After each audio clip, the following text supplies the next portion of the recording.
समिति की अक्टूबर माह की बैठक आयोजित की गई है। माननीय मंत्री जी किसी कारणवश अर्जेंट वर्क की वजह से वो नहीं आ पाए, तो आज यहाँ 15 जो परिवार इसमें रखे गए थे उनकी सुनवाई की गई और 15 में से जो 9 परिवार का जो है वो निपटारा किया जा चुका है। बाकी 6 जो परिवार है उसमें शिकायतकर्ता का जो संतोषप्रद आंसर नहीं प्राप्त होने पे उनमें अलग अलग अधिकारियों की कमेटी बनाई है।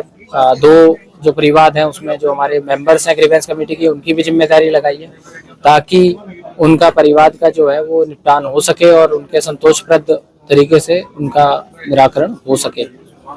इसके अतिरिक्त कुछ अन्य शिकायतें जो नागरिक आज आए हुए हैं उनसे भी ली जाएगी और उनको विभागों को आज ही मार्क करके भेजा जाएगा ताकि वो रिपोर्ट भेजें, और कोई रिपोर्ट नहीं आती है या समाधान संतोषप्रद नहीं होता तो वो हम अगली लोक संपर्क और कष्ट निवारण समिति जो बैठक होगी उनमें उन परिवारों को रखा जाएगा।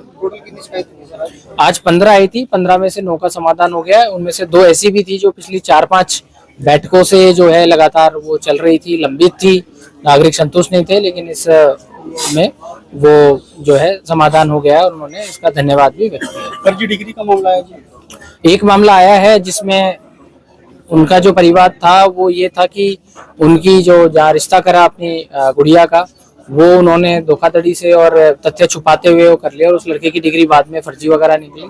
तो ऑलरेडी हमारी पुलिस ने उसमें जो दहेज का 498 का और बाकी जो धोखाधड़ी का है वो मुकदमा दर्ज कर रखा है।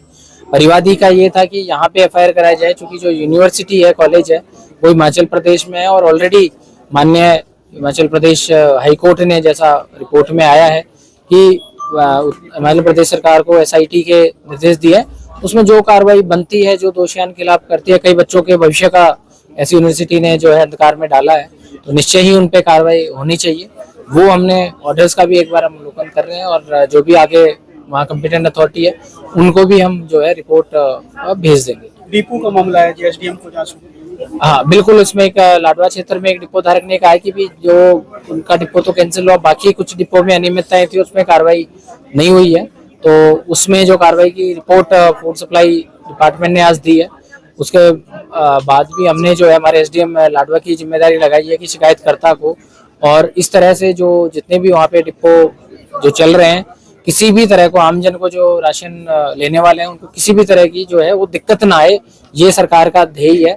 तो बहुत दूरी के एक विषय था कि बहुत दूरी पे उनका जो है डिपो मैप किया हुआ, नागरिकों को दूर आना पड़ता है, वो हमने निर्देश दिए। तो SDM साहब इसको एक विस्तृत रूप से देख के और परिवादी को भी इसमें शामिल करके एक विस्तृत रिपोर्ट देंगे। अगर इसमें किसी की गलती, एक जो इंस्पेक्टर का जो इन्होंने वो भी कहा था, वो इंस्पेक्टर ऑलरेडी किसी और विषय में अनियमितता के चलते परसों ही सरकार ने जो है उसको सस्पेंड भी किया है। फिर भी अगर इसमें और आगे भी और कोई भी दोषी आता है और इसमें भी उस इंस्पेक्टर की और दोष आती तो इसमें भी उनके खिलाफ कार्रवाई के लिए सरकार को वो परिवाद आया था कि उनकी दुकानें जो है वो बंद कर दी गई थी, तो वो बाकी और जो चल रही है उनको बंद कराया जाए और उनके साथ न्याय नहीं हुआ है।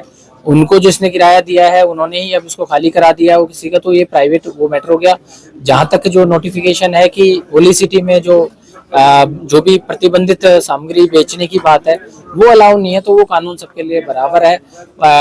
जो हमारी लिमिट है, म्युनिसिपैलिटी लिमिट है, जो नोटिफिकेशन की लिमिट है, उसके बाहर भी अगर कोई कुछ सेटअप करता है तो उसका ट्रेड लाइसेंस कॉम्पिटेंट अथॉरिटी से वो ले तभी शुरू करें, अन्यथा फिर उस पर जो है कंसर्न, चाहे वो रूरल वाली जो बॉडी हो या शहरी क्षेत्र की हो, वो नियमानुसार कार्रवाई की जाएगी, सबके लिए बराबर है। साहब एक बड़ा मामला काफी पुराना चला है, ब्रह्म सरोवर डंपिंग जो बनाया गया दोबारा से और अंतरराष्ट्रीय प्रोग्राम है, दोबारा से फिर कचरा डाल वो पिछली ग्रीवेंस में भी उठा था और काफी गंभीर विषय है। मैंने भी उसका विजिट करके अवलोकन किया है। वो हमारा जो टारगेट है कि इसको बंद करना है और हम उसके लिए अल्टरनेटिव जो जमीन है, हमने ये भूमि पे भी आवेदन मांगे थे कि कोई इच्छुक नागरिक अपनी जमीन दे, उसको हम उसका लीज जो अमाउंट देंगे। इसके अलावा हम जो सरकारी जमीन है वो भी हम ढूंढने में लग रहे हैं और हमारा पूरा कोशिश है कि इसको गीता जयंती से पहले हम अल्टरनेट साइट्स पे शिफ्ट कर दें। बट ये मैं कमिटमेंट करता हूँ कि हमारा टॉप प्रायोरिटी है कि वहाँ से जो कचरा पॉइंट है, जो सेकेंडरी पॉइंट है, उसको खत्म करना हमारा टॉप प्रायोरिटी। ये भी सब 23/8 में आई थी।